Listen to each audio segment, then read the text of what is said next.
Guys, we're back. We're back. I feel so much better. I get to see people's faces today.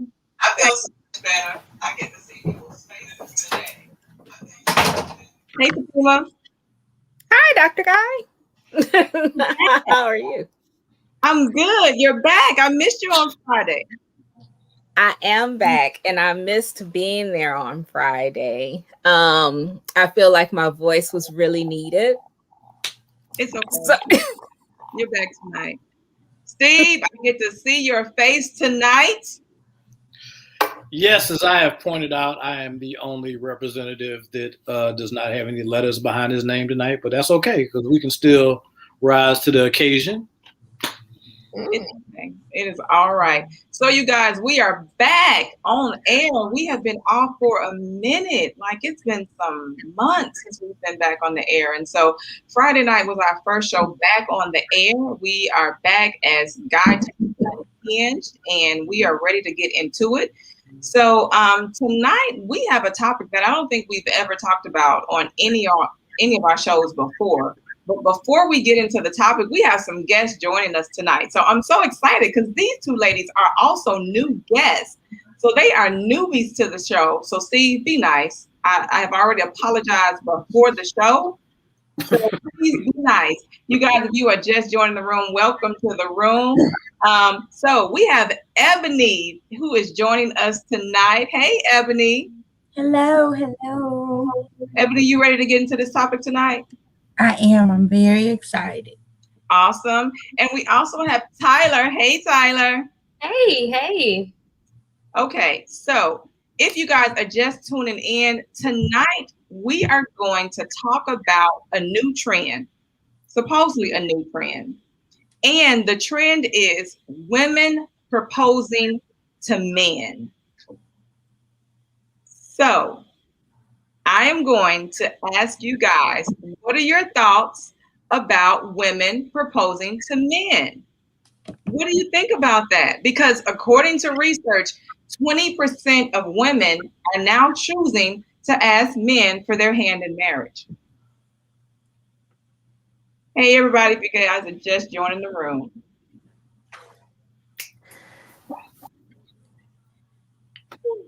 Well, I guess I'll start it off. Go right ahead, Ebony. Well, how I feel about it is if they are going to do that, they need to be prepared to start paying all the bills and fixing everything and doing all the manly duties for their man. So you think if a woman proposes to a man, she's going to do everything in a relationship? Well, she already demasculated him. She already showed that he can't do what he's supposed to do. Let me not say what he's supposed to do. He can't do what is expected of him. She had to do it for him. So she's going to have to do a lot of things for him. Hold on. Can you guys hear us in the room? If you can hear us, put a 1 in the room. We want to do a sound check. Make sure you guys can hear us. If you can hear us, put a 1 in the room, in the chat. So some people can. A-Bird 504, you might need to hit the unmute icon at the top of your screen. Oh, well, if they can't hear it, they don't hear me saying that either. Okay, so people can hear us. Fatima, can you type that in the chat? All right, so sound is good. All right, so if you guys are just joining us, thank you for joining us. Our topic tonight, we're looking at potentially a new trend. And the trend is, are women now proposing to men? Ebony said, if you're going to propose to a man, then you might as well decide to take the lead in everything in the relationship. So that's Ebony's stance on it. Tyler, what about you? What's your thoughts? I'm gonna have to agree with Ebony. I feel like when a man pursues you, he knows or has some sort of idea of what he wants to do with you in that relationship. If a man hasn't married you after a certain period, then that's an indicator that he doesn't want to marry you. If a man wants to marry you, he will marry you. If you're feeling like you need to propose to a guy, maybe you need to move on to somebody else. Okay. So far, we have two that believe if a man wants to marry a woman, he will do it. And if a woman proposes to a man, it changes the dynamics of the relationship. All righty. Steve J. Yes. Come on from the manosphere. I can't Well, wait. this is more of a Steve J thing than from the manosphere, but I think it's a good idea. I think it's a very good strategy for all of those people that have been with that guy for 10 years. You've been with him anyway. You might as well go ahead and you ain't losing nothing by proposing anyway. So, you know, that is something that could be a new weapon in your toolbox for dating. Like Tyler said, if, you know, you're at a certain point, you know, if it's not moving in a direction, then you could take that initiative if that's the man that you want, you know. So I kind of look at it from that perspective. If we're looking at men as the pursuer or the pursuee. So as we've kind of talked about in the evolution of society, with there being a limited number of individuals that women feel are qualified to take their hand, there are going to be a lot more women that are going to be more aggressive about acquiring that individual. And that in turn might involve them actually getting on one knee, swallowing their pride, gulp, gulp, getting that ring and sliding it on that man's finger. Now, you know, there are some other implications in terms of gender roles, but I think where we're at in society is there's more or less a movement for there to be more fluid gender roles. So, I mean, it's not for me, but I can see where it might work out. All right. Thanks, Steve. Brown Eye 777 says, I want the man to ask me to marry him. Well, why? Why does she want the man to ask her? Wind Addiction 2 said, absolutely, Steve. I agree. Okay, so Brown Eye Steve is asking, why do you want the man to marry you? Fatima, hear from everybody. What are your thoughts about women proposing to men? I'm actually kind of shocked that Steve said agrees? what he said. Yeah. No, don't get me wrong. You can't propose to me. You can't propose to me, but it can be done. Wait, Steve. So you think that it's okay for women to propose to men, but if a woman proposed to you, would you accept? Yeah. I don't like coconut, but you can eat it. Yeah, So you accept if a woman proposed to you? That would never happen. I'm asking a question. If a woman proposed to you, would you accept? You'd be crazy. It would never happen. If a woman proposed to you, would you accept? This is a yes or no. What's her name? Oh. You gotta be a little bit more specific. Steve. What? Men that are in the chat right now, if a woman proposed to you, would you accept? If yes, please put a 1 in the chat if you would accept a woman's proposal. Steve. You talking about like some old lady from Africa who need to carry along her lineage of her tribe? No. Serena Williams, I might well think about it. You know? I'm gonna quit playing with you. If this is a woman that you've been dating and you want a relationship with, clearly you're interested in her. If she asked you to marry her, would you say yes? So what I'm telling you is in the context of my relationships, there's some acceptable behavior and some behavior that's unacceptable. The women I date know that proposing to me would not be acceptable behavior. Sister Girl 16, I want the man to ask me to marry him because he's letting me know that I am the one that he wants. I agree with Sister Girl. Like, how do you know that he wants to be with you if you're the one asking him to marry you? Because he said yes. Isn't that what men do? Like, the way that I know you want to be with me is when I propose, you say yes. Okay. They also say yes to going to the grocery store, but do they really want to be there? No. They also say Go to yes to Walmart. going to the mall, but do they really want to be there? No. Depending on what you got on. They also say yes to, oh yeah, I'll go to the nail shop with you, but do they want to be there? No. I'm protecting my investment at the nail shop. You know what? I'm going to go back to Fatima. I apologize, Fatima. Steve sidetracked me. What are your thoughts about women proposing to men? I can't understand how that would be something that most men would be interested in. I always say I've never met a man who didn't think he was a so-called alpha male.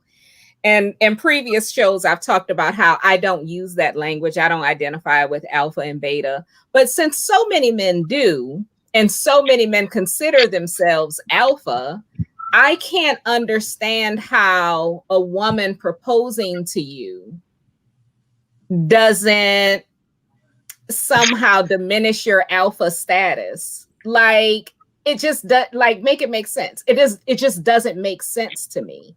To me, that sounds like some beta shit. So if you are the type of man who would be interested in or get off on having a woman get on one knee and propose to you, I don't know. It's feeling kind of beta-ish to me. So Feeling kind of beta-ish to me. Hey man, don't get me wrong. I always get excited when a woman gets on one knee or two knees. I'm gonna go with Tawana on one. She said, I asked my significant other what he would do, and he said the same thing. It's not supposed to go that way. He said, don't ask him, he will ask me. I think, okay, I'm not a man. I've never been a man. Let me be clear about this. I've always been a woman 100% of my life. So this is me speaking as a woman. But if I propose to him, am I taking something away from him? Like, do I take that away? So does he now feel like, well, dang, you took that. What else you gonna take from me? Right. Am I wrong? So I kind of want to talk about what Fatima pointed out about the alpha and beta thing. There are a lot of men who aren't alphas, you know, and I think as we've kind of moved into an area in society where we have same sex marriages, I think it's just more about a gender. So, you know, what you identify as. So there are some people in their relationships, although they may be with penis, they may identify more feminine, and they may be someone who may have a vajayjay, but she may more identify being more masculine. So I think it goes back to, if we're talking about just the gender roles within that particular relationship. So, you know, it is very difficult to kind of say that all men are alpha, because we know that's not the case. And all men don't necessarily need to be the pursuer. So I think it's just one of those things that goes back to what I was saying about, you know, the context of the people in the relationship and, you know, who that guy is and who that girl is, you know. So whereas I may not find that as something that is acceptable, another guy may feel as though that's something that would legitimate, you know, them actually having some type of status in the relationship. Like, let's not act like the guy is always the one that pursues the woman. There are plenty of situations where the woman is pursuing the man. If it's just for resources, or, you know, she just likes the guy for whatever reason. But let's talk about those scenarios though. Like, men want to be pursued in a certain kind of way, right? So even in those scenarios, men will talk about women who are just too aggressive versus the women who are just enough and they're pursuing them. So this whole concept behind a woman proposing, that's a little bit more than just pursuing. She's asking for his hand in marriage, assuming that he's. So I'll go back to this, that if you're in a relationship with someone, you've had this conversation about marriage, I would assume, I would hope.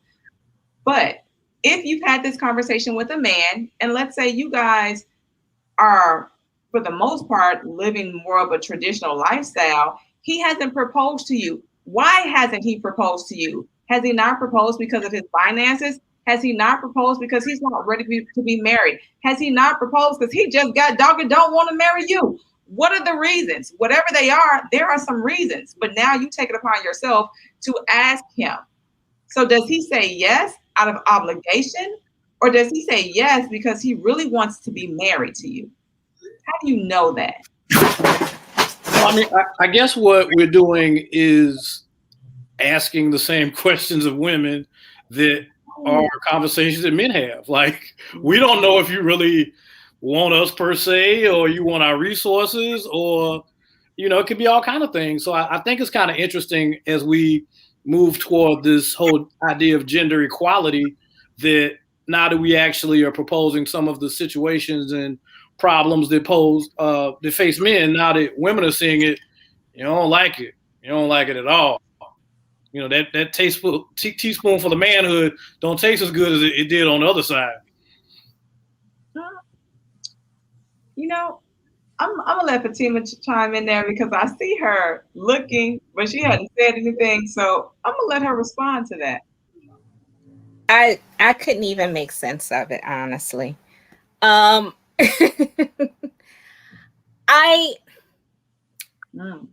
Okay, so I guess this is the thing that I keep having problems with, because I hear so many men talk about how, you know, women need to stay in there, and Steve loves to talk about women needing to be in their feminine and not in their masculine. Because when women are in the masculine, it's unattractive, and men don't like it and don't want women who are in their masculine. Well, to me, what's more masculine than proposing to someone? Like, isn't that traditionally a masculine thing? So it does, like, again, make it make sense. How is that not asking a woman to be in her masculine if you are saying, yes, it's okay for a woman to propose to a man? You, like, men, get it together. You can't have it both ways. I keep saying that, Fatima, that men can't have it both ways in this scenario, and that the conversation, because this apparently isn't something that is rare. 20% of women are either open to this concept of proposing to men or are now proposing to men. And a recent study was done, and this was just in 2020. A study of 500 men was taken, and they were polled and asked, if women proposed to you, how many of you would accept? 70% of the men in this study of 500 said they would accept. So this isn't something that men aren't thinking about or are not okay with. Some men are okay with. Now, if you do subscribe to the whole alpha beta concept, maybe there were more beta men in that study. That's why 70% of those men would subscribe to that. I don't know.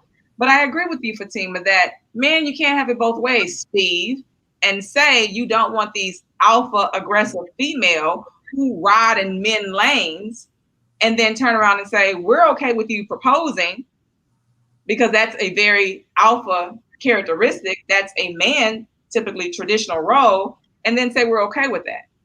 Well, let me kind of clarify what I'm saying.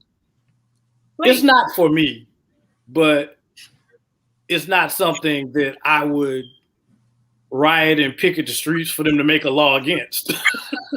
Like, it's not. There are a lot of things that go on in society that are not for me, but I can see that they have a place in society. So there can be a place for this in society. It just may not be for me in my circle per se. So what I'm doing is I'm basically just legitimizing. There's a lot of things that go on in society that's not really a Steve thing, but I don't see where it causes enough problems to make a law about it. I want to read this comment that I am Phil Brent said. Would I be surprised if I were proposed to? Sure, I would. But is it a deal breaker? Absolutely not. And I get that, right? Like, I don't know that, you know, if a woman proposed to a guy that he should be like, oh, this is a deal breaker. Like, you done robbed me of my manhood. This relationship is over. So absolutely. But But I do wonder, because I have talked to men who feel like, that I don't know if rite of passage is the right phrase to use, but like that feel like that's something they want to do. And so does the idea of a woman proposing to you, does that make you feel like you're being robbed of something? Hopefully you'll respond, because I'm really curious to know. What about Miss Ebony? I see Miss Ebony up there turning that glass up. She ain't got nothing to say. I'm just waiting to listen to everybody else's perspective because mine has not changed. Oh, So, okay. being that you guys are saying that you wouldn't, or let me not put words in your mouth. If you were in a relationship, this is someone that you wanted to marry, this is for you, Tyler, and you, Ebony, would you both contemplate, or would you be open to proposing to a guy? And if you're saying no, what would prevent you from doing so? Absolutely not. And my beliefs are really simple in that if a man pursues me, he has an idea of what he wants in my relationship. I think it's, for me, once a man decides that he wants to marry you, he's going to propose, and then he's going to, go forward with marrying you. And then now you're making plans for the entire relationship. I'm not looking to be the one that takes the lead in every single move that the relationship makes. And I feel like when you decide that you're going to marry a person, that's me saying, like, this is what I want. So would it change? So if this man knows that he wants to marry you, right? But he hasn't proposed, because maybe there's some things that he has going on that you don't know. He just hasn't told you. What's the holdup? Really? There's a holdup, right? There is a holdup. He hasn't proposed yet. So you wouldn't do it because I need to know what the holdup is. To me, a man proposes to a woman, right? Like, because why? Because society has always said that. What's the rationale behind it for you, other than I just want him to propose to me? Well, because I believe that shows initiative, right? Like, if a man takes initiative and says, I want to marry you, that means he's serious about me or serious about our relationship and moving our relationship in the direction of home, family, all of the things that come behind that. To me, if a man doesn't marry a woman and he stays in a relationship with a woman for years on end, it's because he's comfortable, not because he's in the right relationship, and not because he feels that he wants to build a relationship or build a life and a family with this person. So, devil's advocate, if you want the man to make you feel like he's taking the initiative by proposing, how does it make him feel that you're invested? Is that when you say yes? Is that how he's supposed to know? Or are there other things that are supposed to make him feel like you're invested? So how do you do the same for him? How do you make him feel like you've taken the initiative to prove to him that you're just as invested in the relationship so that he moves forward with the proposal? I think women are pretty good at letting a man know, like, okay, I'm ready to be married, right? Like, I think it comes in the form of like subtle homemaking things, or these subtle moves that women make. That's like, all right, I'm here, I'm invested. I also believe that aspect of it comes down to love language. What the different love languages, are they acting on those love languages? Because some people can be very nonverbal with what they want. And just saying, I'm trying to say the right thing so it sounds clear. I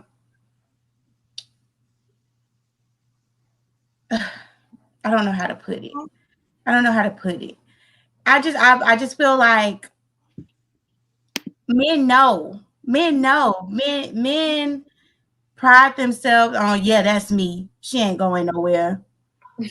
That's yeah, that's me. Devil's advocate for you. I'm gonna pose the same question, even if a man knows, right?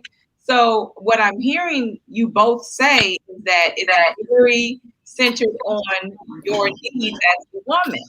So we culture is as well. Because I'm not disagreeing with what you guys are saying. I'm just saying is if the reason why you wouldn't propose to a man is because you need to feel a certain way, how is it that men should be held responsible for proposing? How are women making them feel a certain way so that they move forward with a proposal? And what you guys both gave me was, I think women are doing this. So are we making assumptions that women are doing things that they're not really doing? Because men don't interpret it in the same way. Can I answer that? Go ahead, Steve. I don't know if it's clear or not. I mean, I think it's kind of funny that, they gave us some, basically esoteric magician answers that men know somehow mysteriously, but they need confirmation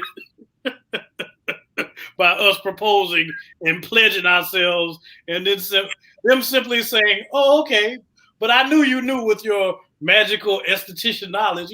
This is kind of funny to me. That's all. I think whenever we talk about this type of situation, women have been, I don't want to say bred to be comfortable and this is how it works and this is what it means, versus actually diving down into it and saying, from a male perspective, it's not any different. Like, what you're really telling me is you don't want to get on your knee and take that chance because it's been bred into you that you don't have to. So that's just my opinion. Now, excuse me while I plug my computer up because it's getting kind of low. Okay. I want to jump in here. Okay. So I think that women are the gatekeepers of sex and men are the gatekeepers of relationships and marriage.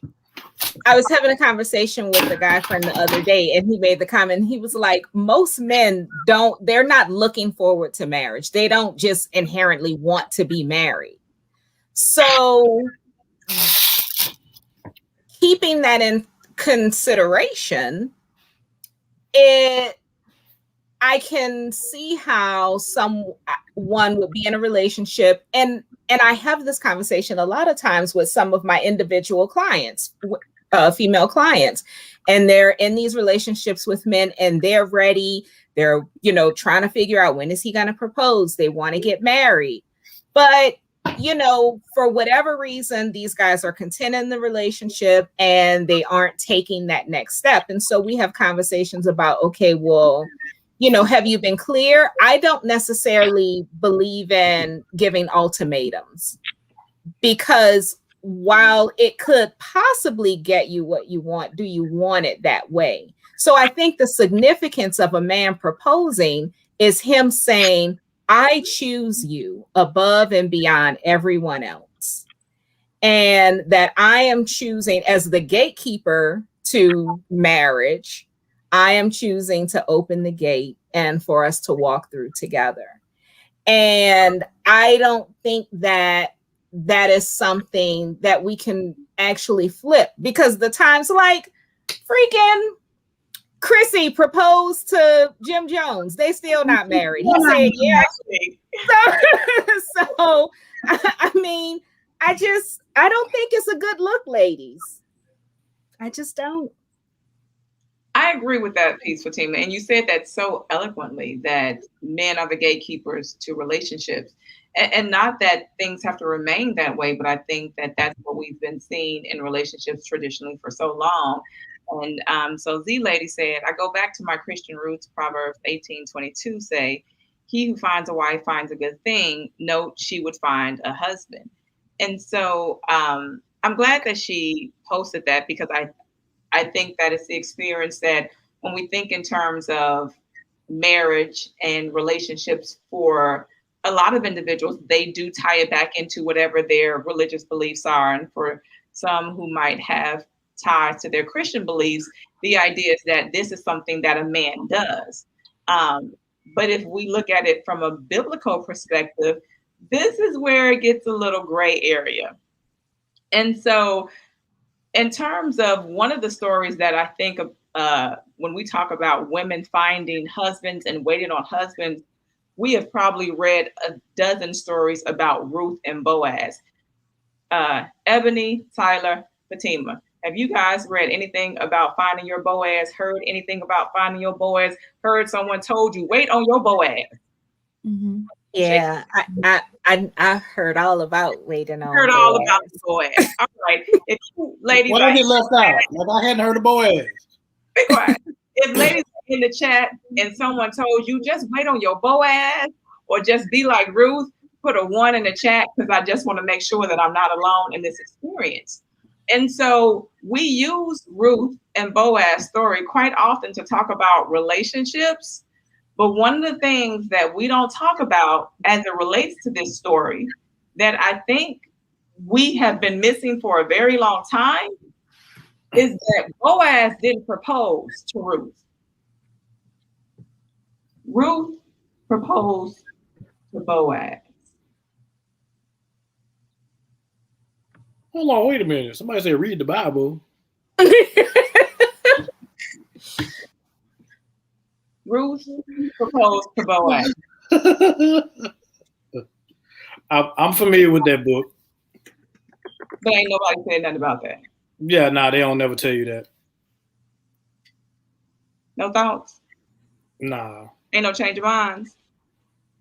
I also want to address the he who finds a wife finds a good thing. That means you're a wife when I found you, and you didn't need some stuff chipped off to get to being a wife.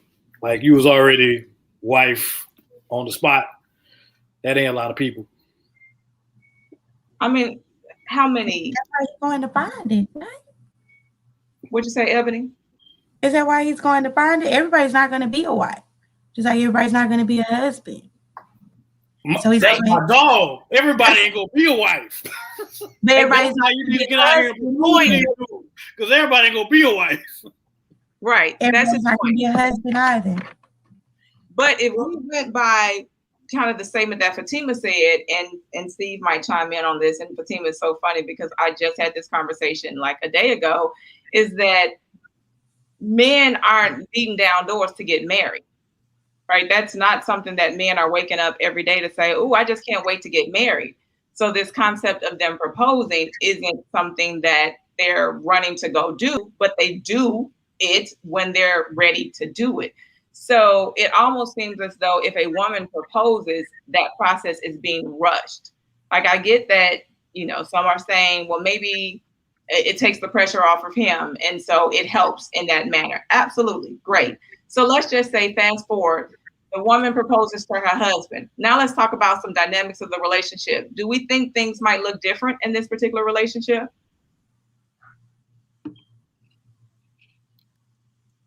That things would look different in the relationship if when she proposes? Yes. And he accepts. Do we think things are going to look different? And if so, what are those things going to be? I mean, I think it absolutely could change certain dynamics in the relationship. There's the possibility that, he could end up resenting her, or maybe feeling like he felt trapped. Kind of like when you propose to a woman. Oh, okay. Yeah, I got you. Make a lot of sense. Well, generally, women stay in relationships if they're going to stay in the relationship with him, they are waiting for him to propose. Like if a woman is staying in a relationship for an extensive amount of time, it's a pretty good idea that she probably sees this person as her partner. Whereas men can stay in relationships for years, and it doesn't necessarily mean he sees marriage and happily ever after with her. So, I think that it could change some of the dynamics in the relationship. I think it could also cause her to feel insecure about some things in the relationship. She could think about it and think about the fact that she was the one who had to take this step. So does he really want to be here? Does he really want to be married to her? I could absolutely see this being a scenario in my couples counseling. Okay. So he would potentially resent her? That he could potentially resent her. She could potentially feel insecure. So what would cause her to feel insecure? she might feel insecure because even though he said yes, he wasn't the one who asked. So she might feel insecure, like, well, he only said yeah because I asked, but if he really wanted to marry me, why didn't he ask me? Okay. Then she shouldn't have asked me in the first place. But yeah, I can see that. Like, if you gonna have them thoughts, then you should ask.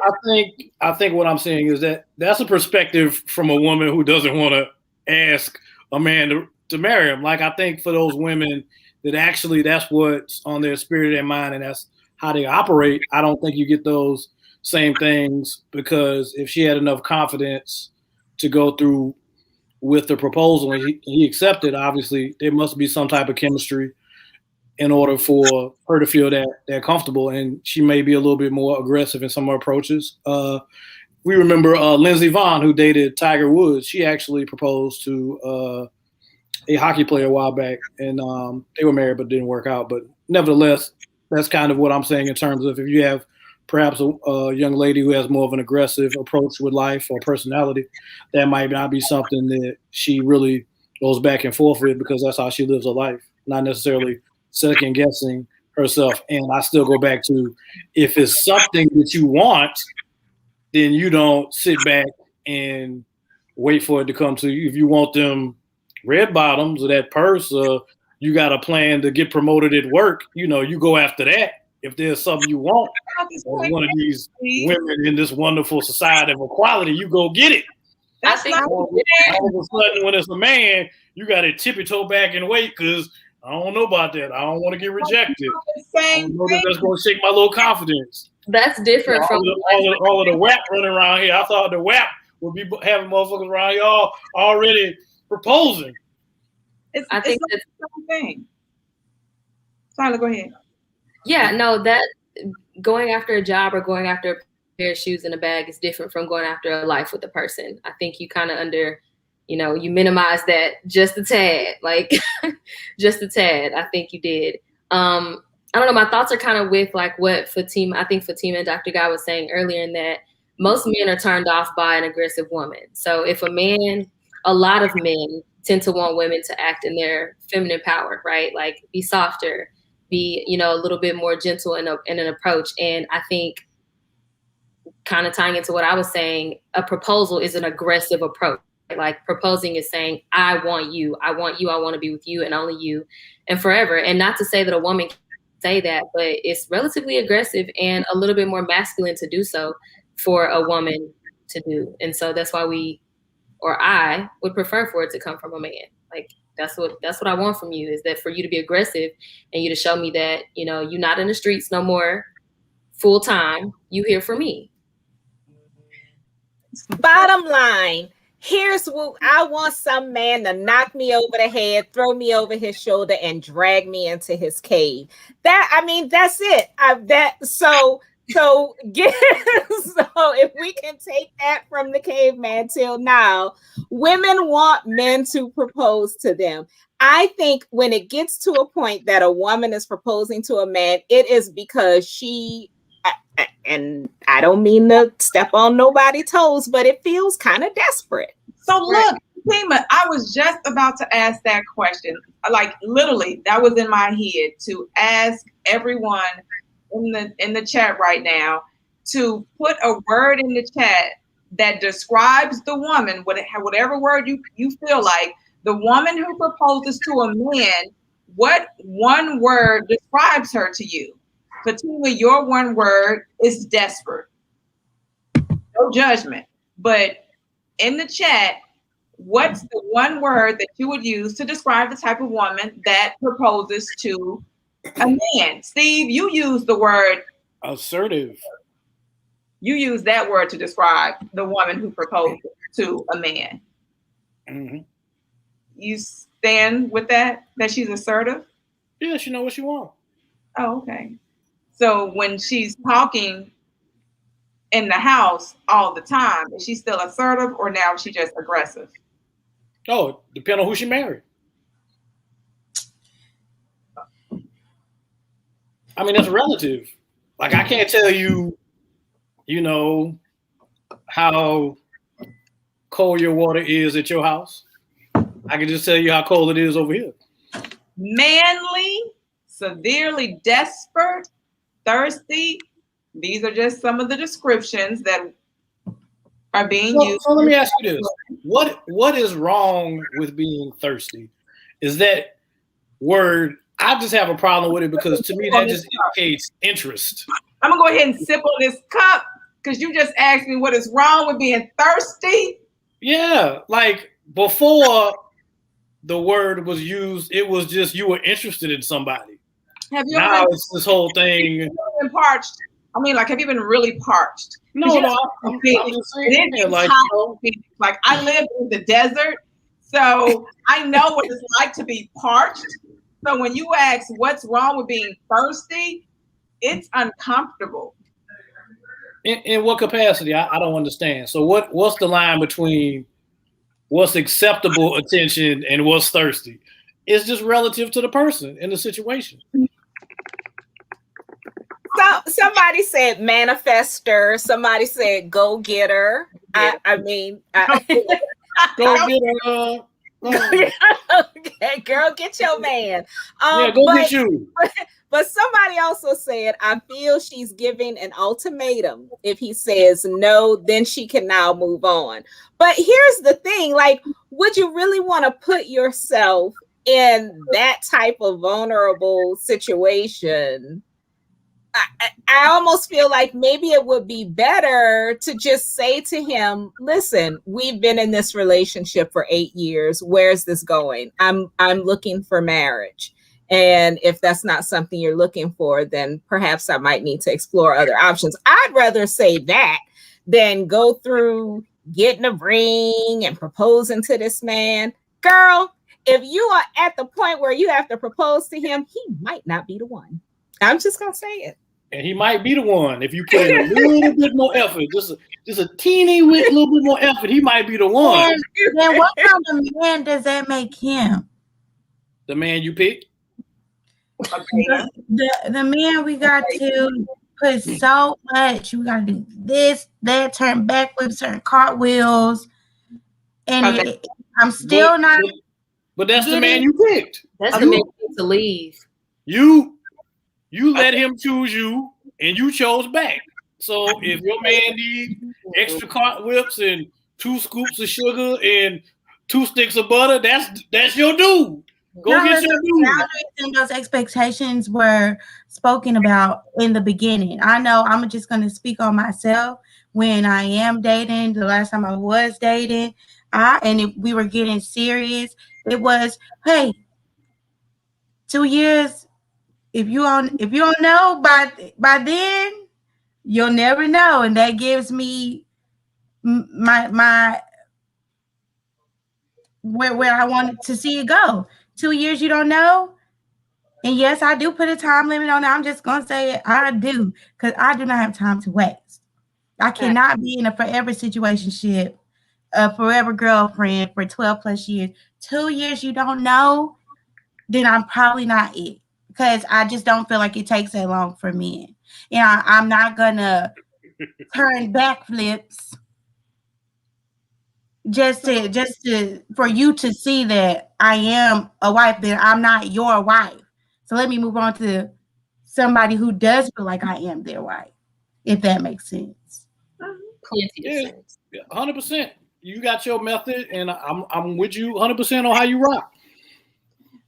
I think what at least I am probably hearing is that in these scenarios, a woman who proposes to a man, the situation, obviously, if that works out for them, is most likely, because we went back to this earlier, it's going to be a beta man. I can't see any alpha man accepting that proposal and saying yes. Well, one, I just can't see any alpha man not proposing to the person he wants to marry. Either he wants to be with her and he's going to propose, or she ain't the one and he's going to move on to whoever he wants to be with. So I still think that these women that are proposing to these men and they're accepting it, these are going to be relationships where these women are with beta men, which probably will eventually lead to these women leading these relationships, which may cause them to down the road feel some resentment because they're leading their relationship. And Well, Dr. Guy, what are you saying that beta men can't marry successfully? no, I'm not saying that. I'm saying absolutely beta men can marry successfully. But I'm saying 99% of most women want to marry an alpha. No, Yes. not 99. That's kind of high. 99% of women want to marry an alpha. Maybe 99% of women in your circle, but nah. No, I didn't say what happened, Steve. I said what women want. There's a I'd have to disagree with that. no. I said what women want, not what's happening. No, I'm still saying there are a lot of women that don't want an alpha because they know they alpha. And Even there are a lot of women alphas. What are you talking about? well, I'm saying that there are a lot of women that don't want to be with an alpha. You heard a woman say that out her lips. She said, I don't want an alpha male. I want to take care of him. Like I want him to do what I tell him to do. I want him to, when I say mow the lawn, he need to mow the lawn. Right. That's the kind of woman. Well, I haven't heard the I want to take care of him, but I have heard the other two statements. When I tell him to do something, I want him to do it. Yeah, I hear that all the time. That on period. Yeah. That's what you heard. Oh, I hear it. I have a comment here from a guy who says this alpha beta talk is overdone. Functional relationships are co-led. In his house. You know what I say? We run over here. We run a flexible dictatorship. Now, he can have all the co-led and 2 horse slaves he want, but over here, nah, dog. I think the concept of co-led is definitely a successful relationship. But what we're seeing very live in color in our sessions are these title-driven relationships. And I think that we've always had labels on relationships. They have just been called something differently. And now the title is now alpha, beta. I'm sure in 10 years, we'll be using another label to describe these characteristics of individuals in relationships. And that's just where we are today. But we've always had them. And so because we don't like them doesn't mean that they don't exist. They've always existed. We've always had men who are more assertive in their relationship and men who are less assertive. Whatever you want to call them, jokers, you can call them what you want to call them. They exist. We've always had women who are more aggressive in relationships and women who are less aggressive. They've always existed. Now, how do you make healthy relationships? I totally agree with him that there's definitely the collaboration between both parties working together. But there's a title. It just changes every century or so often. Now, let Steve call it. He's going to be an alpha to the day he dies. No, I mean, there are certain things that I'm going to do, and there's certain ways I can be flexible, but I guess I just got to knock somebody off over the top of the head, drag them back to the cave. Yeah, you do. Someone made the comment, one act of, I think it said something like one act of submission right. is doesn't make one act. One act of submission doesn't make you a beta. Does that make you a beta? I mean, all of us, or was that to Steve? No, that's a comment that was made. So one display of submission equals beta? That's the question. I think that's a fair question. I don't think proposing to a man, accepting a proposal from a woman, that's a really, really big submission. Right. And submission. And it sounds like the first of many. Like, if that's what we're starting with, like, okay, you can propose to me, then what else are you going to submit to as a man? Right. And then that's going to determine whether or not you're a beta or an alpha man. Can you lead this relationship, or do you take the back seat the entire time? I still say that not every man wants to lead a relationship, and some women want to lead. So for those people in that model, I think this works. In theory, it might. Yeah. Well, I mean, I don't think it's in theory because it's going on more common every day. Like we've talked about how the numbers have gone up. Like I think it's a part of our society that is a subculture and is gradually taking more prominence. But there are so many things that I think we have to look at to see why there's a change in that dynamics. Why are women now moving into that direction more so, right? What does it look like? What does parenting look like? What are young men seeing as they grow up? So what role are they taking in their families? Because what role did they see their mothers take? What role did they see their fathers take? Did they even see a father in the household? So all of these impact how they're now going to live their lives as adults. So I don't think that these are just like one isolated things that we can look at and say, this is the reason why this is happening, or this won't happen because of this. I think there's these systemic issues that are the reason why we're talking about this issue about women now proposing to men. Can these people have the relationship? Absolutely. Would I be in one of those relationships? Oh, that was good. I'm gonna answer this question that says, why do women want alpha men? That's a good question. So before I answer that question, I'm gonna pose it to my two guests. Tyler first. I stick to the idea that I want a man to lead. And you want a man to lead because? Because I mean, I guess maybe that's just how I was raised, right? Like I was raised in a traditional household where, the man is the driver and maybe the woman is giving direction, but a man is the head of the house. And so that's how I was raised. That's how I see myself moving forward in a relationship. And of course, yes, a woman has an opinion, a woman has a say, but at the end of the day, my thoughts come into play when you make this decision, and you think of me when you make these decisions, but you make the decision. Ebony.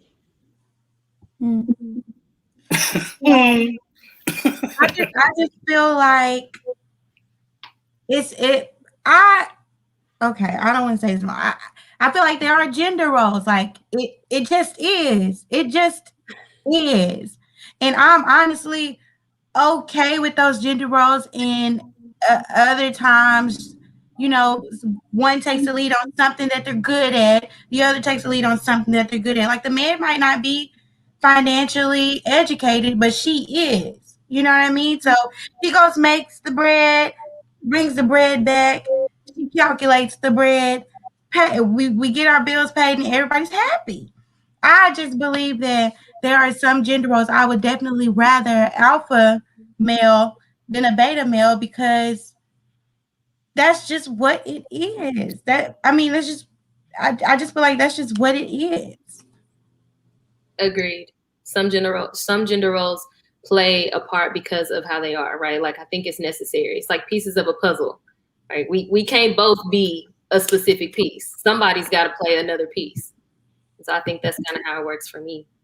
And somebody in the comments said, so a beta man can't have alpha traits. And I think, sure, right? Like at some point, but somebody's going to have to let off the gas, right? Somebody's going to have to take the back seat, but not all the time. Mm-hmm. Fatima, what about you? Why do women want alpha men? This is really hard for me to answer because I don't subscribe to alpha men. Right, because I don't subscribe to this. This is not, I don't believe in any of that. But I'm guessing, what Ebony and Tyler has said. I think also in our community, I think that religious beliefs tend to play a large part in this. And I think that a lot of what we as women are told to look for in men are the protector, the provider, I think it's like protector, provider, priest of your house, right? And so I think that those things encompass what you think of when you think of the alpha. It sounds like somebody who is going to chase away the lions and tigers and bears. It sounds like somebody who is going to bring home the bacon and let you fry it up in the pan. And so I think that's the reason why. I struggle with it because for me, I don't believe in traditional gender roles. I believe in more of like a fluid sort of situation where we define our own roles. Mm-hmm. And I think that I think sometimes we can get so caught up in like what's man and what's woman that we can miss beautiful opportunities. Like what is a man thing and what is a woman thing, that we can miss beautiful opportunities. Now, having said that, I'm also a person who doesn't believe that women need to be proposing to men. So in my fluidity, I am not there. And I also think that in a way, women are like, I think in a way, and this might be something to reframe, like to reframe my way of thinking. In a way, women are proposing by staying in the relationship. Like, you know, Steve made the comment, well, we don't know if she's going to say yes, but if she's been down with you and riding with you in this relationship, it's a pretty freaking good chance that you know she's going to say yes. I think that there are things that women do and how they behave and show up to the relationship that, you know, that's her saying, I want to be with you forever. And so she's just waiting on him, the gatekeeper of marriage, to go ahead and make it official. I like that. So I am very similar to what you said, Fatima, that I think that gender roles should be very fluid based on what you do best in your relationship, and then what does your mate need. Do I believe that there's the alpha and beta? I do. I believe that people display those characteristics because that's what they've seen, and so that's what they practice. That's what they model. Does it mean that you're always going to behave in a certain kind of way? Now, I don't believe that.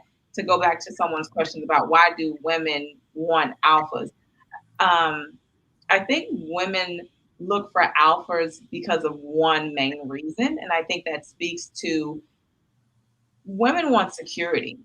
And security looks like safety. Security looks like financial security. Security looks like feeling safe in the home. And so I'm not saying that a beta man doesn't create that.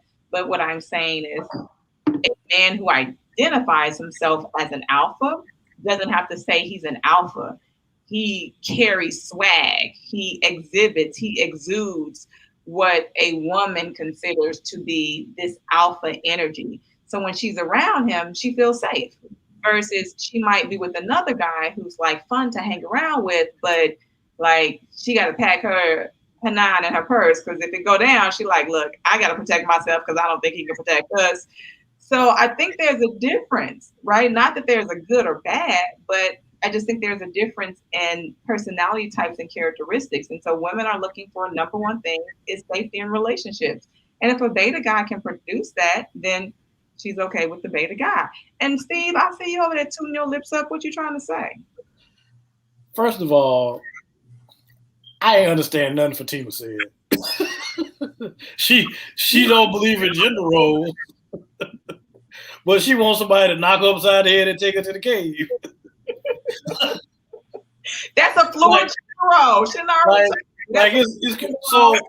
on Monday you can get knocked upside and get dragged to the cave, but on Wednesday you might want to knock some dude upside the head and drag him to the cave. Like, you know, it's just really funny. And you, Dr. Guy, me and you've kind of talked about this offline, but you know, a lot of women wouldn't know what an alpha man was if you came up and asked them which way to the North Pole.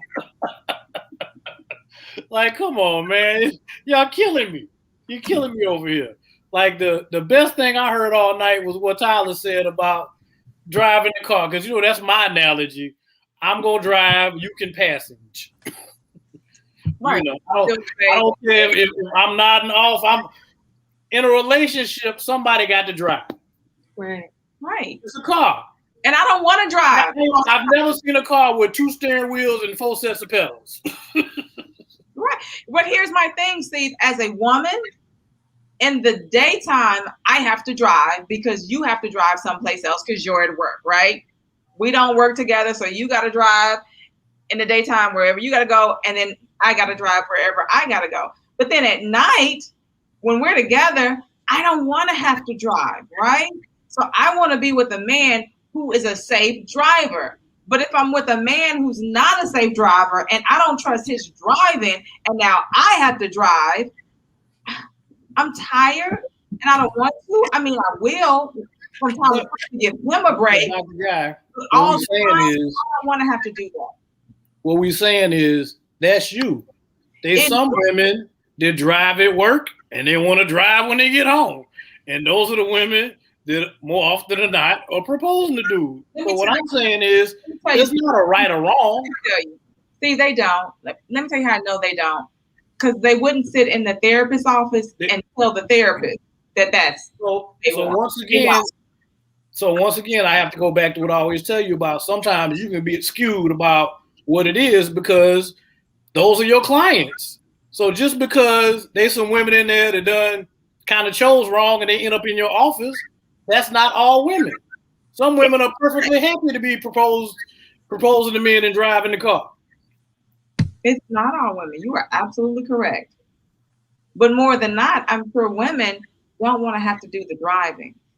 And even if they started off, Steve, you and I, we have this conversation. For folks that don't know, you and I go back 20 plus years. Hey, watch that. Don't I'm the same person today that I was 20 years ago. So the 20-year-old. You're a little taller. Me too. Right. 20-year-old me wanted to drive the car all day long. In fact, I didn't even want nobody in the car with me, right? So I understand what you're saying, Steve. I get that. That was the 20-year-old me. I thought that way. So I can absolutely wholeheartedly say that there are some women that want to do the driving all day long, that don't trust nobody else to do the driving but themselves. But let me tell you something here. 40 plus years of doing the driving, bruh, you want these keys? Here you go. I'm ready to hand these keys over to somebody. So even though I said it 20 years ago, I don't want to do the driving all day no more. So yeah, they might say that today, but that don't mean that's what they're going to want to do forever. That's all I'm saying. Well, Dr. Guy, we can agree to disagree because, you know, I wouldn't put you in the category as a wandering wild wildebeest like some of these women are out here in these streets. You know, some of them are built for the wall and they want to smoke. Wow.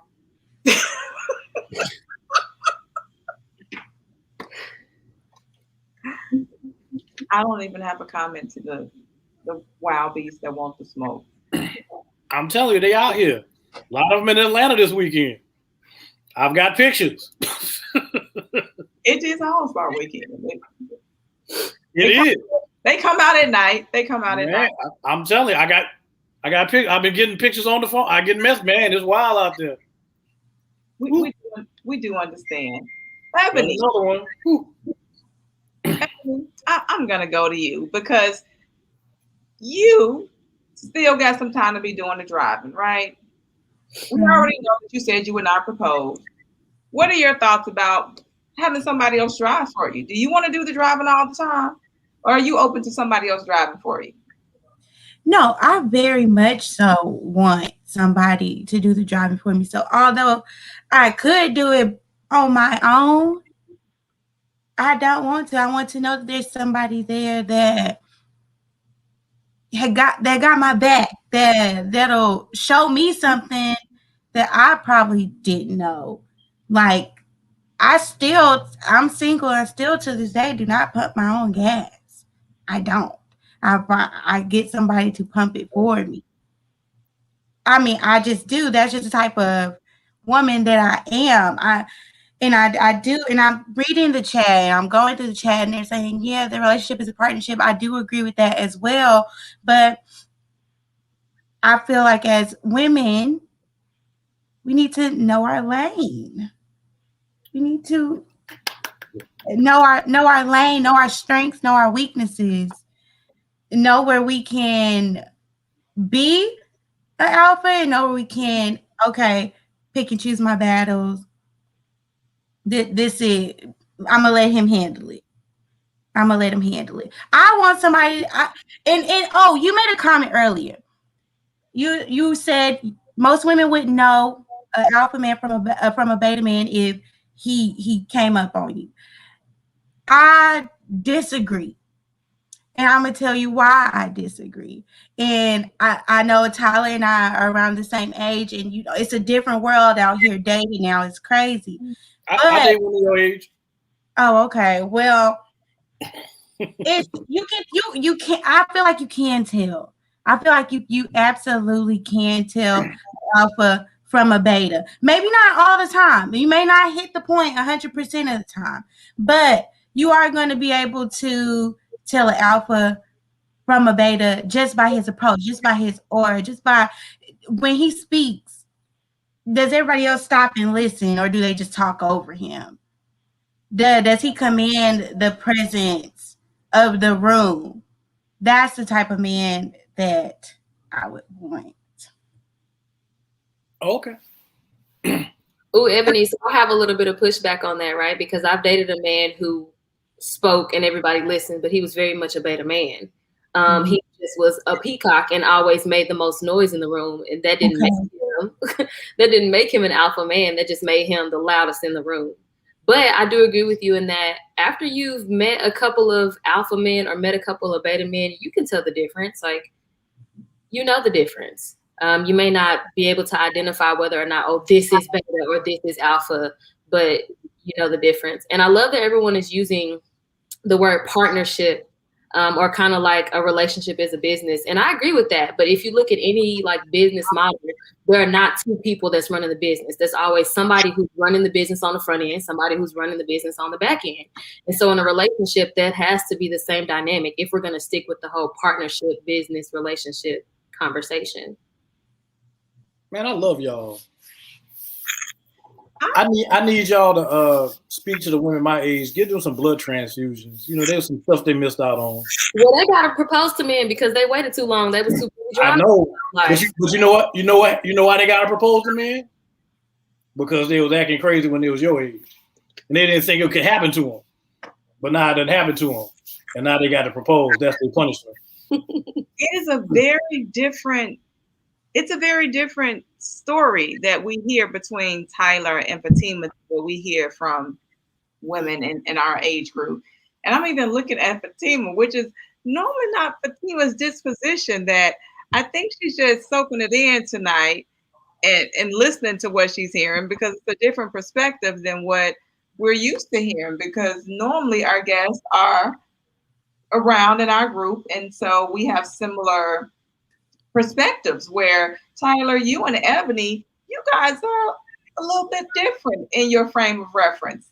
And so I think that's why Steve is like high five, because normally they're not on my side. That's what it is. They just like, oh, they think I'm over here talking this foolishness. But you know, like, it's a little foolishness, but it's a little bit of facts with it too. I'm not saying it's foolishness, Steve. I'm just saying it's a different perspective. Ebony and Tyler, they're at a different place in their life than Fatima and I are. So our perspectives are different. Our experiences are different. So absolutely, we're going to say things very different than what you're saying, right? So high five to Ebony and Tyler, because you guys have made a friend, and that's hard to do with Steve. No, it's not hard. I mean, just speak your truth, and you know, if our values align, they align. But you know, Dr. Guy, you and I have talked about how difficult it is for women to actually be able to determine who's an alpha and who's not. You know, it's interesting because I'm seeing this in the chat, and this one is, I hate the words alpha and beta when describing men. I've heard that a lot from men and women that just don't like the terms alpha and beta, and will say, I either don't agree with it, I don't believe it exists. And so what is it that upsets people about those terms, alpha and beta? And if you're in the chat, please feel free to explain that. And Fatima, I know for you, those are two words that you just don't subscribe to. So what is it for you? I I just cringe every time I hear it. I mean, to me, it's just ridiculous. I've heard the analogy to the dogs or the wolves or whatever. And I'm like, but we're not animals. Like, in fact, that's what makes us different is that we have the ability to think and reason. So I, I I'm just not into it. Like if I don't walk around saying, "Ooh, I want an alpha man." I just want a good dude, right? There are a lot of women who are married right now to so-called beta men who are happily married to men who treat them well, who have integrity, who are honorable, value their marriage, who are good earners, who do all of the things that most women are looking for. They provide, protect, all of the other stuff, right? But they're so-called beta men. I also think like it's kind of subjective. You know what I'm saying? What's alpha and what's beta, I think looks different. And that's why I said in the beginning, I've never met a man who didn't think he was an alpha. And I've also never been in a relationship with somebody who didn't think everybody else I was in a relationship with was a beta until them.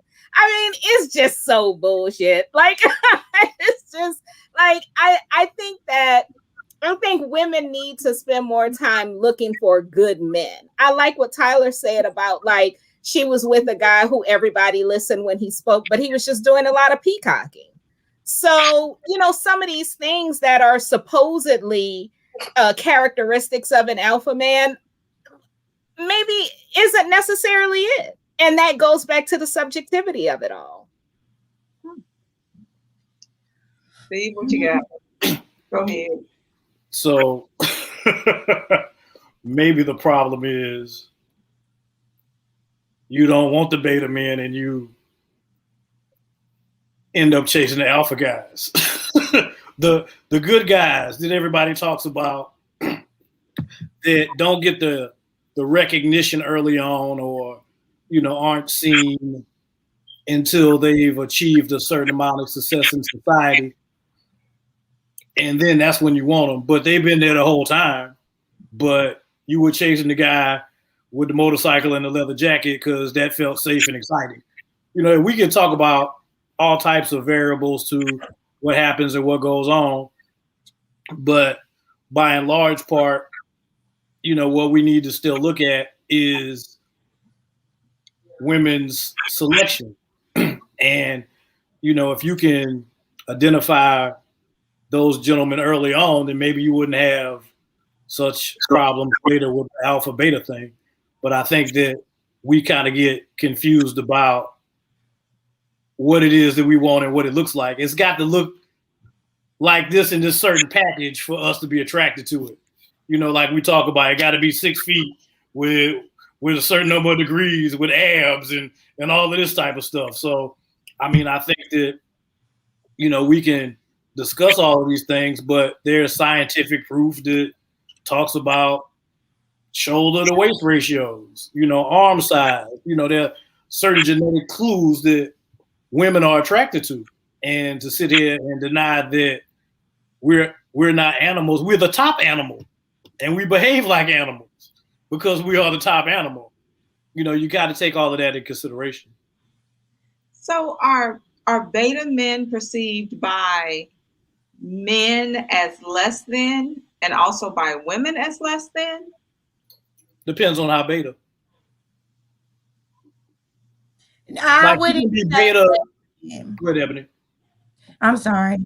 I wouldn't say less, and I'm bringing my own experiences into this topic, although it wasn't marriage, but I have dated both, and I know people have their issues with or their opinions about the word alpha, the word beta, but I think it's just because they don't like it. I think that they are the alpha and don't like to be called the alpha, like alpha woman.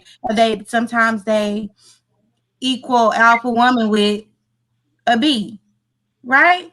We don't like it where we're just assertive or whatnot. But I'm trying to go back to the topic on women proposing, and that's a quality of a beta man to say, Yes. And I just think it is. Beta and alpha are there whether we like it or not. It's going to be there for men. It's going to be there for women. It's just something that we're going to have to accept. You guys. DJ Farrell says women don't want to wait for anything, but want to wait for a proposal. It's 2021. That's hilarious. It's so funny. So, Tyler, were you going to say something? Nope. Steve, I see your face. Hey, man, I think that what I think, there's a place for all of it. It's just not necessarily for everybody. And, just to try to discredit something that you don't understand doesn't mean that it doesn't exist. You don't have to like it. Like, I don't like the rain, but it don't stop it from raining. So, I don't have to understand the rain. I know it comes. It's necessary. So, you don't necessarily have to understand alpha and beta to the degrees that you take a class or, you write a dissertation on it. But you have to be cognizant of personality traits and, like Ebony said, love languages and how people fit together and where you fit with somebody and where you don't. And a lot of that lies within, your upbringing, your assertiveness, your view of roles and relationships. So, I'm really on the idea of society, like Fatima said, is moving toward, a genderless fluid thing, which is fine. But what I do and what's going to go on in my house, it ain't gender and ain't fluid. There going to be some stuff I do. There going to be some stuff she do. Just because we need to have some type of understanding on how things work. Like you can't wake up tomorrow and be like, okay, I'm over finance and I was doing it yesterday. Like you just can't get up and decide that you're doing something because you feel like it's fluid.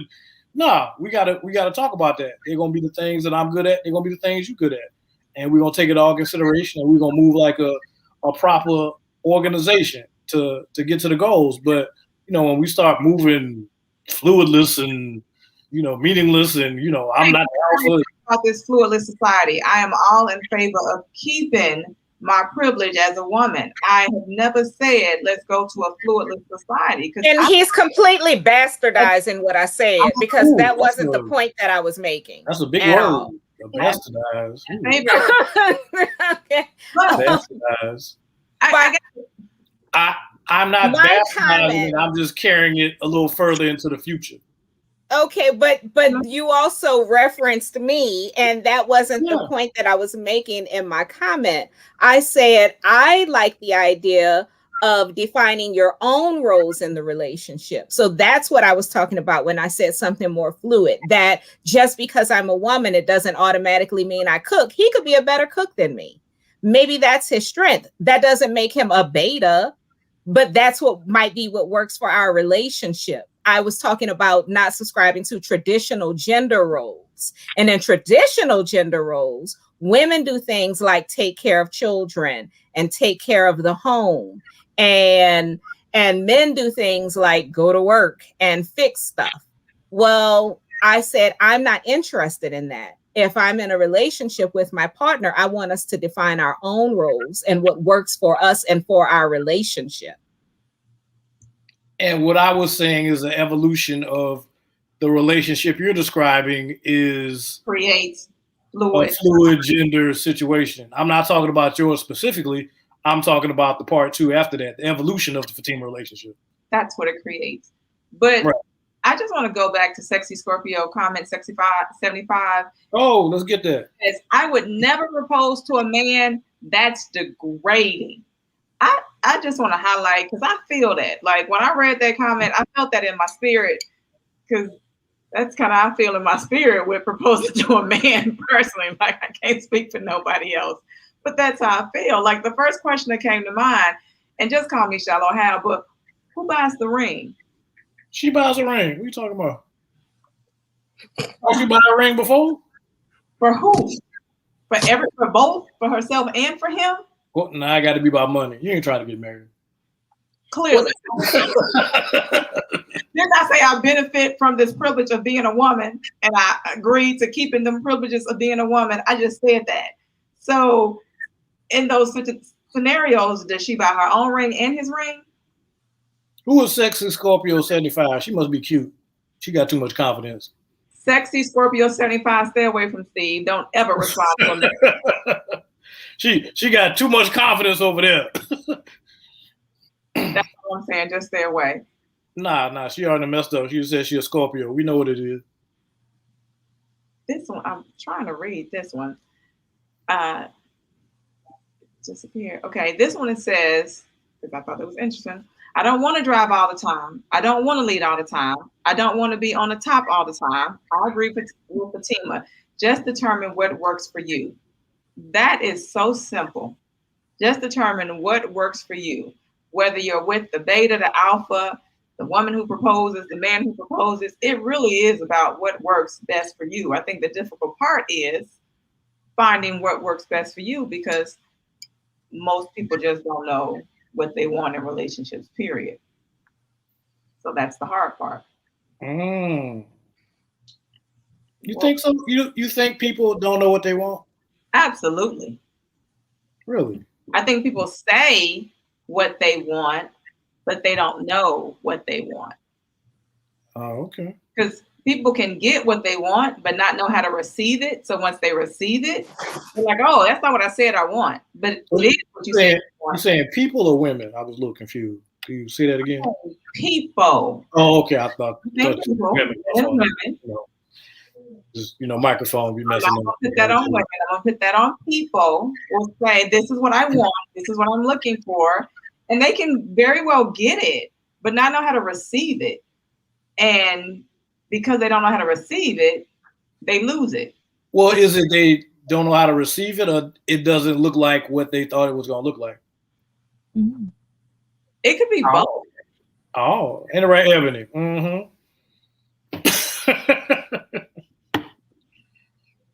Ebony, what do you mean by that?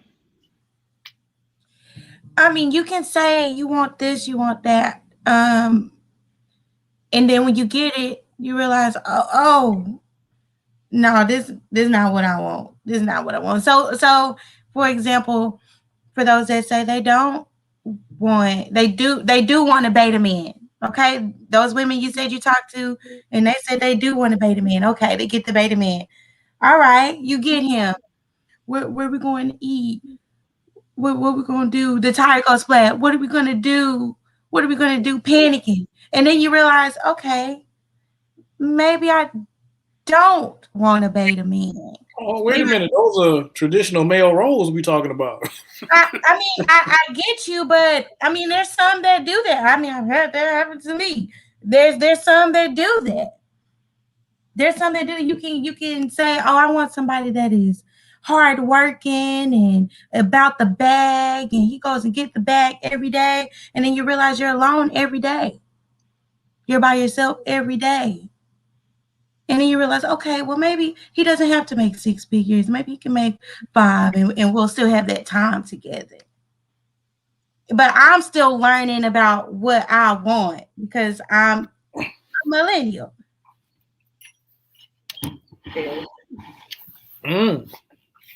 I don't think there's an accurate percentage on this one. What's the percentage of men out there that are beta? Well, that will require men to actually identify as being beta. And I think because there is possibly a negative stereotype attached to men who are described as beta, there are men that are underreporting. So the statistics are probably going to be very skewed in terms of, well, who's a beta and who's not. Because I think Fatima said it, that if you ask every man is going to tell you, well, absolutely, I'm an alpha man. So I don't know what those statistics are to be able to provide that. I've met several men that have identified as beta. You've met several men that will identify themselves as being beta? Yeah. They will tell you that they're a beta. They'll tell anybody in the room they're beta. Yeah. They're not interested in being alphas because they think being alphas is too much work. It's too difficult, so they're betas. Alpha is being too much work, so they're okay with being betas. Yeah. I think there are a lot of men who would agree with certain characteristics of being beta, but would never admit to being beta. Right. I can't. I struggle with that concept. Maybe they do that to a I'll man. tell you what they told me. Like we've had the conversation. One of them was African American, the other one was Caucasian, and there was a Asian gentleman, but that's a totally another conversation. I like this one. It's all in the action. A pair of lips will say anything. Now that is absolutely true because anybody can say something. Sound like somebody done said anything to A Bird 504. Well, what do your actions do? What do your actions show? And that's probably what's more important than anything. Even when we're talking about the woman who proposes to a man, what are the actions after that? They could live happily ever after, right? Like, I guess when you can move your ego out of the way, if you're a man and say yes, you can live. Don't be frowning up with me like that when I say move your ego out of the way. Yes. I mean, if you could put your ego aside and drop on one knee, I mean, there's a lot of ego around. Finish my statement before you jumped in there. I was going to say, as a woman, you're going to have to move your pride aside because clearly you got to move a whole bunch of pride aside to get on your knee and propose to a man. If you decided to do that, yes, you could possibly have a successful marriage with a person. And again, statistically, 20% of women are choosing to do that. But we're seeing a whole lot of different dynamics. We're seeing women that are choosing to marry themselves. So, well, they clearly hit the wall and they're going crazy. Well, like I like what Ebony talked about is being in her, and I use this. Ebony is talking about kind of being in the discovery phase on trying to figure out, how things work, what she wants, what it looks like, things like that. So I think sometimes that what happens is when we get into looking at our discovery phases, a lot of people never come out of that, or they don't learn the lessons while they're in the discovery phase because they're not able to identify things and they're hard-headed about what they want and what it needs to look like. So I applaud her for acknowledging where she's at and being able to kind of see how things work. I think that's a true point that you're calling it her discovery phase. I think we all have had a discovery phase. And the idea is that you're learning from that discovery phase.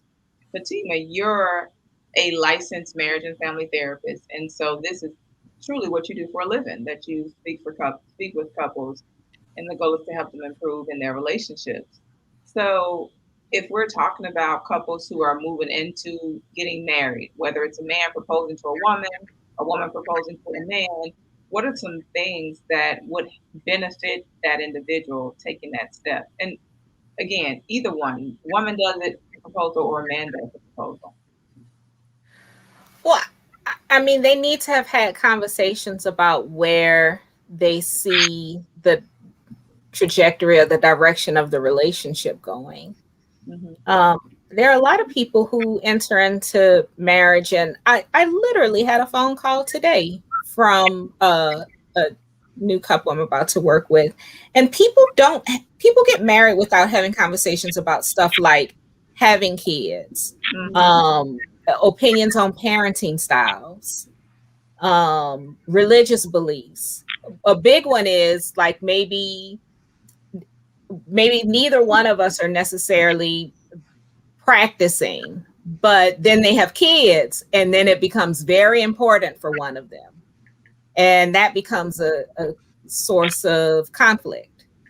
So I think one of the most important things people need to do is like have those conversations, but even be like entering into the relationship, conversations about like, is marriage something you want? Not everybody wants to be married. Yeah. Like there are some people who, feel like I could be very happy just to have a life partner. I'm not interested in a legal marriage. And if a legal marriage is important to you, that's something you need to know. And I think the worst mistake anybody could do is enter into a relationship thinking, oh, well, this person might change their mind. Because you will find yourself proposing to him because he never changed his mind, and he feels like marriage is just a piece of paper, and what do we need to do that for? And you'll find yourself in a situation where you feel like, okay, well, maybe I need to propose to him. So, I think important conversations about wants, needs, deal breakers, dreams, and nightmares. People don't talk enough about their dreams and their fears. So I think those are the things that they need to talk about. Nightmares? Nightmares, fears. Oh, okay. Fears. I would agree with you on that. One of the things I want to add in on there, because we opened up with talking about women. Is this becoming a new trend, women proposing to men or not? And obviously it is. Women are taking more of that initiative. We are definitely seeing these trends. And just as Steve talks about this fluid gender society, it may not be for, everyone, but whoever it is, the idea is that if they're moving into these marriages, that they're going to have successful marriages. Because unfortunately, what we're dealing with is a model that's not working. Because even though men are proposing, the divorce rate is still 51%. So I definitely think that overall couples should start looking at each other and having important conversations before they say I do. And some of the things that I am seeing with my couples is that they make a whole lot of assumptions. And after they get married, and I say, well, did you guys talk about this? And they're like, no, we didn't talk about it. I assumed it. Well, why would you make those assumptions without talking? And so I think it's important for us to begin that dialogue, because I get couples like Ebony's age, Tyler's age, and they're like, well, nobody told me I should have had these conversations. And now they're 5 years into this marriage and they're struggling, saying, I wish someone would have told me to have these conversations in the forefront. And so some things are real basic, like what you want to do after we get married. You want to work? You don't want to work, right? Do you want to pay significant bills after you get pregnant? You want to pay significant bills after you get pregnant? How much bills do you want to pay? And we're laughing because this stuff seems like it's basic, right? It's an assumption, right? You was working before you get married, right? No. Husbands are assuming that their wives want to continue to work. Wives are assuming, I don't have to work no more, right? But nobody is having these conversations. And so I'm like, that one was a real basic one. Why aren't people having something just that simple? Or how are we going to pay these bills? Are we splitting it? Are you covering the mortgage? You doing the bills? Or is it a 50-50? Is it a 60-40? Is it a something like that? It's these simple things that come up in these early marriages and I think someone in our chat said they've been married for 30 years. For that person who's been married for 30 years, I know we got some other people in the chat who've been married 40, they've been together 40 plus years, 20 years. What are some things that you guys found out that were common things that if you would have discussed them before you got married, it could have alleviated some problems? And those are the things that I want to make sure that we're dialoguing about, so that people like Ebony and Tyler can avoid making those mistakes before they get married. Steve. I know what that is. Does sugar go on grits? Grits go in the trash. You know where you live at if sugar go on grits. Well, no. I was thinking about something while you were talking. Not that I wasn't listening to you, because I can actually do two things at once, three if I try hard. Are you trying to imply that as a woman I can't? No, I'm just talking about me personally. Mm-hmm. So I think one of the things we might want to look at also, you kind of mentioned the millennials and different age groups. I'd be interested to see what it would look like from an economic standpoint, income in terms of who is proposing. Is it people, under 50,000, under 100,000, under 250? Like, is there some type of differentiation when you start talking about an economic model? And I think it may bode more toward more the lower realm, just because you might need two incomes. So I think they may be more women may be proposing on the lower end of the spectrum than on the higher end of the economic spectrum. I'd be interested to see what those numbers look like. I can see that maybe financially. I can also see that dictating if a woman proposes to her husband or not. Maybe financially she makes more than him. And so that puts her in a better financial situation, which is why she chooses to propose. I can definitely see that. Right. And he may be taking more of a untraditional fluid gender role of raising the kids. Or she goes out and works and she's comfortable in her corporate job and position and wants to secure someone who will fit her model, which may be a little bit more non-traditional. So like I just be interested to see how some of those things play out. It's not anything I'm interested in. To anybody in the chat, don't be trying to propose to me. I ain't trying to raise the Well, so it's funny that you say that. See, when I was doing my dissertation, and this was in 2005, so it was definitely years ago. Go dry snitching on yourself again. Go ahead. Well, I had to get the time frame because it needed to make sense. But one of my classmates, her dissertation was actually on stay-at-home dads and moms who work. And when she told me, I remember I looked at her like, say that again? Like, they exist? Who are you talking about? And I remember she had 15 men in her study.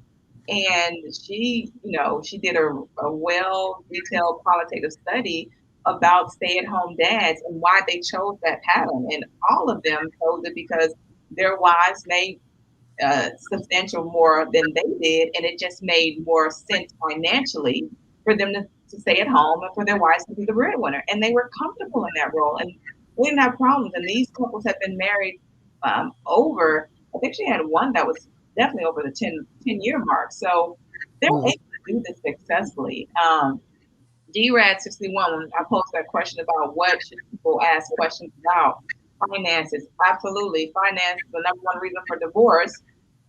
Number of children must be seriously discussed before marriage. Yeah, because that one is one that comes up in my sessions as an assumption. Like they just assume that their mate either wanted kids or wanted multiple kids or wanted additional kids. And their mates are like, no, none to all of the above. So that one was a good one. They don't want no churn? They don't need no more churn? Rita Chelsea says, household separation of duties, family gratuities, and family makeup are things that should be discussed. Hey, so I'm not that smart. So could y'all explain to me what family gratuities is? I was thinking about a tip at a restaurant. That's from Rita Chelsea. He said, explain what family gratuities are. So I mean, if y'all know, y'all can tell me. I just don't know. I think what she means by family gratuities, like, is dad gonna go outside and throw the ball with his son, or does he feel like, oh, he'll let him grow on his own? I could be wrong, or does he want to leave money for his kids? Do you want to leave money for your kids? What do you want to do? She responded very quickly. Oh, okay. How much money you giving away to your family? Oh, okay. See, you got to ask. You got to ask these questions. How much money is allocated for like your sister, when your sister want to borrow some money, how much you giving in? Or we helping your drunk brother, stuff like that. I got you. Right. That. What do you say, Tyler?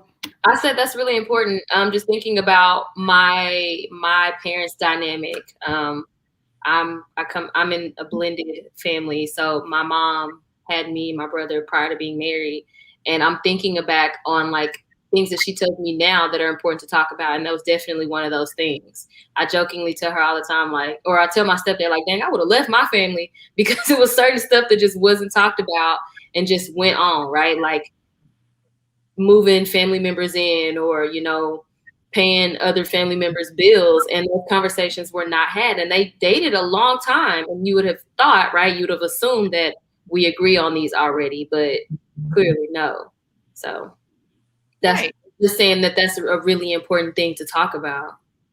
Right. And it's important to know what family gratuities is. That's why I asked. So y'all was running around here didn't know. Right. And who's part of that family? Yeah, because I know I can't talk about that. It's probably Not everybody is included in the family. Right.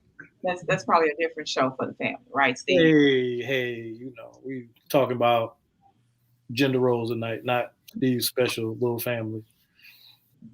Absolutely. Different topic. So how many kids do the millennials want? Yeah, how many you want, Ebony? 3?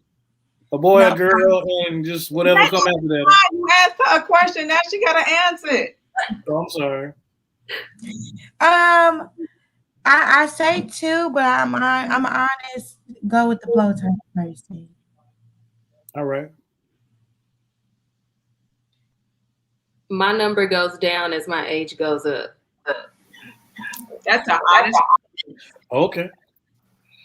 So it was 4 at one point in time, and it's looking real 2-ish right now. But next year it may not be that many. Do you want to work to pay significant bills after you have your kids? No. I'm getting Kevin Samuelish on you. The number goes down as my age goes up because reality sets in a lot more. Like when I was young, having 4 kids sounded like so much fun, but I never took into the account. You got to provide for 4 kids. Like, oh yeah, you got to feed them. 4 kids got to French bulldog. Yeah, 4 kids want to play sports. Like you got to pay for the sports. You got to pay for the travel, and so that's why like 2 makes sense right now. Well, you gonna get you an athlete. You gonna have athletic kids. Tyler? Did you say you want to work after you have your kids, or you don't want to work? So this is something that we were saying off camera, but I don't see myself being a person who has a dream job. I don't care to work for the rest of my life to begin with. So for me, continuing to be a therapist, but how I feel like it or when I feel like it sounds really good. When you want to work. Ooh, kinda. Man, you gonna have to find a special guy. Out the special bin for that. You have a husband or partner who is financially the breadwinner. Yeah. Yeah. With 2 kids, that's a lot of bread. Okay. Like 2 loaves, some hot dog buns, hamburger buns, all that. The salary that you're looking for your mate to make is going to be on the books or off the books. Because these are those assumptions that you got to talk about. The salary that you're looking for your mate to make is what? What you got? You asking me? Yeah. Because you. Okay. Work. I don't know that I've sat back and like crunched the numbers of like he got to make $675,000 within the 6 months. But I mean, I don't know. Like I haven't really sat back and looked at the numbers. So. Well, if you want to work when you want to, and you want 2 kids, you probably need to start thinking about those numbers. Very true. I'm very sure she's good with division and can divide up that hungry man dinner amongst the 3 of them. That's true. That's true. There'll be a lot of spaghetti in the future. Not spaghetti. Well, I mean, I went above the ramen noodles. Right, but these are those questions that Fatima, we're asking you guys because for us, the questions that we were being asked was, so what degree are you working on? Mm-hmm. Right? Those questions sounded very different, right? And so you guys have a different path that you're taking, which is totally okay. But if someone would have been asking us the questions that we're now asking you, we probably would have had a different mindset and we would have thought about that because, girl, I didn't think about a 2.0 kids in my 20s or a husband or any of that in my 20s because I was like, so when is that test and that paper due? And so it's really important to really start asking yourself those questions because if your lifestyle, what'd you say, Ebony? I'm sorry, you can't do both? Is there something wrong with doing both? No. What's both? You can't. I mean, you focus on your degree and your future with a potential partner. Like, I mean, I do want to work after kids. I mean, it's never been I don't want to work. Maybe because the career I've chosen, I love it. It's always been a passion of mine. I've always dreamt about being where I am. Ebony, you love it today. 20 years in, are you still gonna love it? That's the question. That's a lot of crazy people to talk to in 20 years. I mean, no, I'm a teacher. She's a Tyler's a therapist, but I'm a teacher. But So that's I mean, I right. saw myself going back to work. So, Ebony, I've asked that question too because I've always been one of that has felt very strongly about my career. But the answer I keep getting from both men older than me and women older than me is we turn into the 40-year-old women who are single. I was going to tell you that because I got hope for you, though. So, like, what happens is, and then I end up, my question is a little different. You know, my question is like, so is English your primary language? Yeah.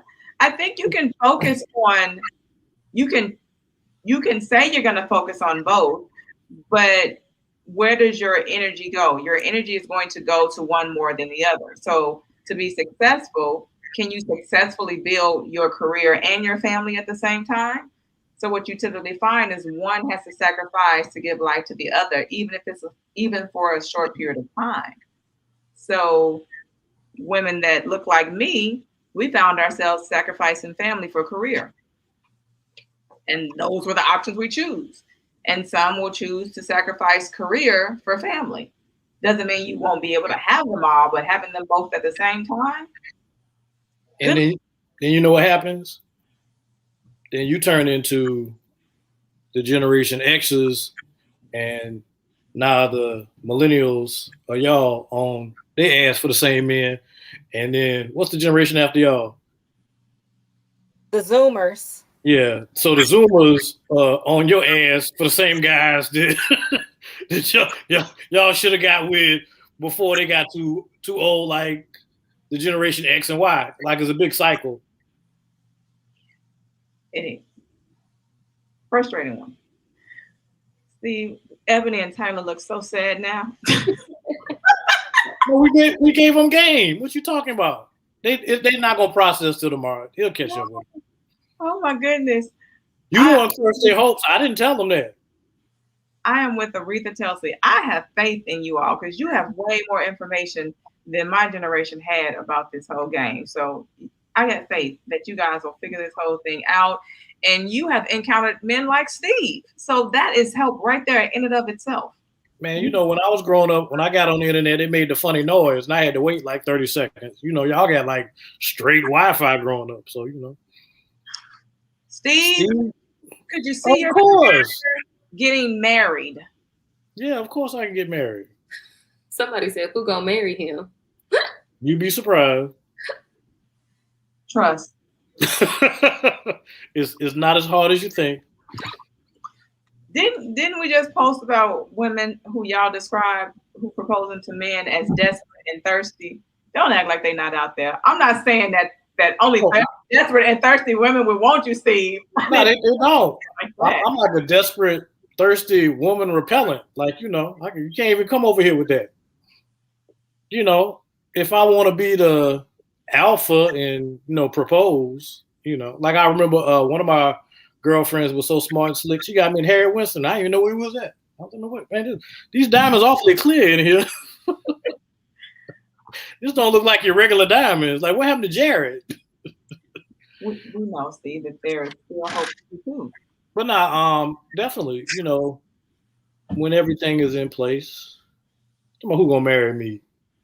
Introduce me to some of your relatives. Quit playing. What are you considering? So I have a question, Steve. You say when everything is in place. What is that everything that you're referring to? Oh, when I'm in a place where I would be a good husband. Okay, so the issue is you, not women. Some of the women, you know, I could have picked better, and they could have picked better. So, you know, a few of my exes are married. Well, a few of my exes have gotten married and divorced. So, you know, if they'd have listened to me, then, you know, maybe they wouldn't have had to go through that experience to learn them lessons. But, you know, we all live and learn. Okay. It's not, I mean, I think what's kind of interesting is, you know, I'm portrayed as unmarriable, I guess, by that comment. But I do represent a very unique segment of the population of fairly successful men who have 2 legs and no kids. So I still have hope in you. I I believe. know y'all got faith in everything. I I don't know do. why, but Well, the glass is always halfway full for me. So I have so enjoyed this discussion tonight because I had no idea what people were going to say about women who propose to men, especially since it seems to be a trend moving in that direction. 20% of women, we will probably see more of this, and to each his own if that floats their boat. So we're going to get ready to wrap up. And I am going to give you guys each a chance to leave us with some final thoughts. So, Ebony, I'm going to come to you first. What are your final thoughts for women who might even be in relationships right now with men who, haven't proposed, but they're ready to be married? What are your closing remarks for them? If I would talk to them, I would just tell them to love yourself first. Love yourself first. self-love. Thanks, Ebony. Tyler, what you got? I would say respect your boundaries. And if you're not with a man that respects them, then time for you to move on. Dima.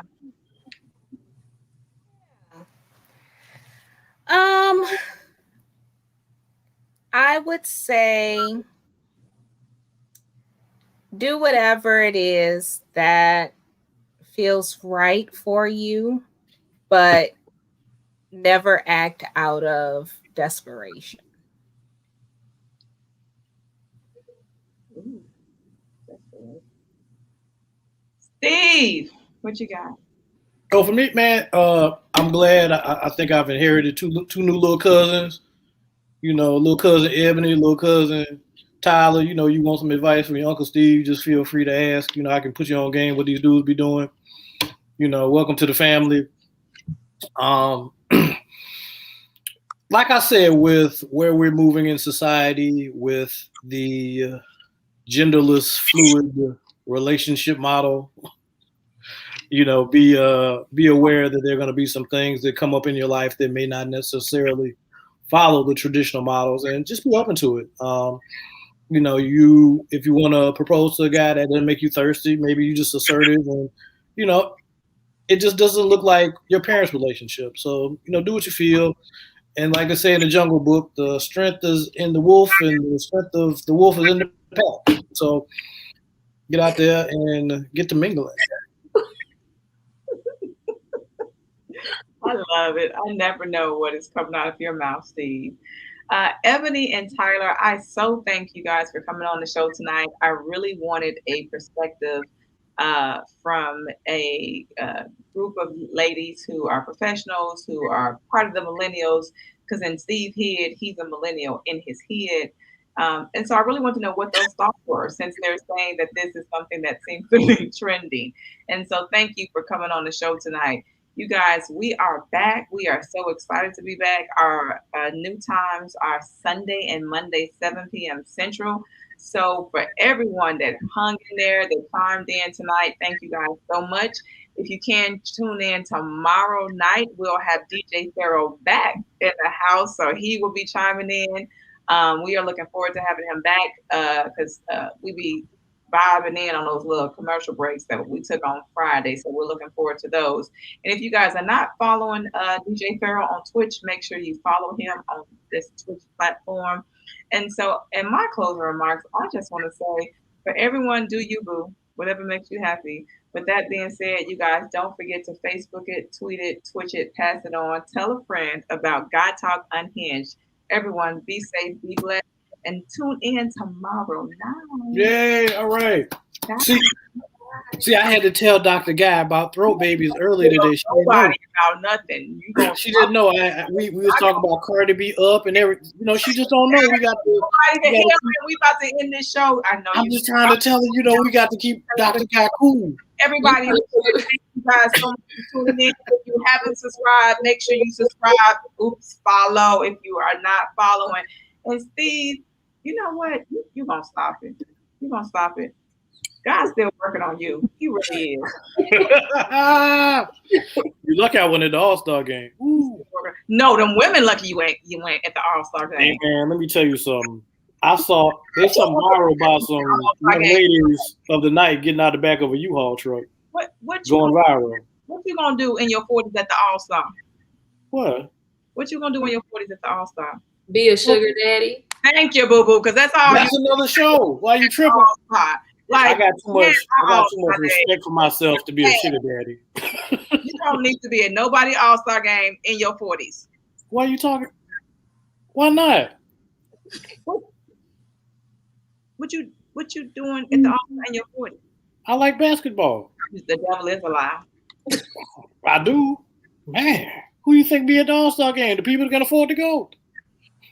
What you buying at the All-Star game, Steve? Tickets. On that note. Jerseys. I'm sure that's all you They buy? got some good crab in Atlanta too. They got this King Atlanta spot. You know, I love Atlanta. You are in your 40s, quit playing. That's I've been in Atlanta like anyway. in our 40s. Man, I got too much pride to be a sugar daddy.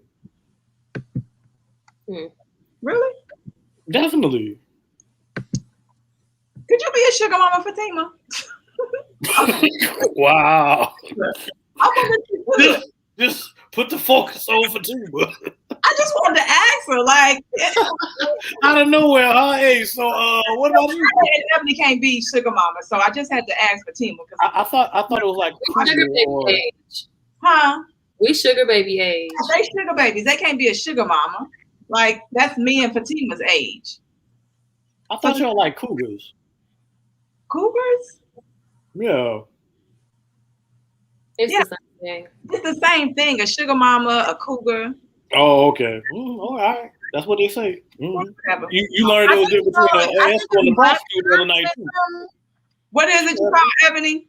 I think the cougars coincides with what they call them, a silver fox, the older men. Yeah.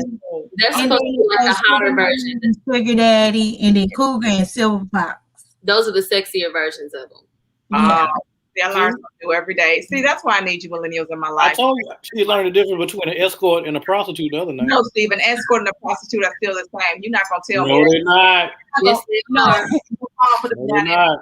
An escort and a Are the prostitute is the same How thing. many escorts you know? Good night. Okay, that's what I thought. I'm out. We got 3 more minutes. I'm We do the out. outtakes. I'm out.